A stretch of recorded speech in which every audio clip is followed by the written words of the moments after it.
O nós está aconselhar é consumidor para vai na é comerciante que mende la hasi e compra aqui assim na é por hasi su reclamo pedi su sandbag para sombra isso aqui mene bota mira ela hay um produto que não tá bom que não pode uso de mas lewa ainda um produto que pode dar na saúde pois isso aqui nós recomendar é consumidor para vai e reclamar su sandbag na é estabelecimento nós temos que bisa também começar a constatar isso aqui nós começar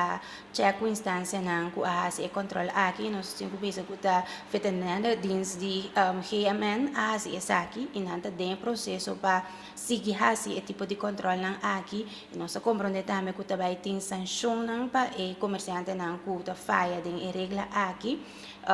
nós torçamos que o comerciante que falha tem uma sanção de 150 pero o governo junto com outra instância não também está sentando na mesa acaba para baixar e sanção aqui mirando que isso aqui seguro está algo muito grave para sombra botar base com saúde de gente não somente que a compra algo e tem que um bom produto pero está se dando na saúde também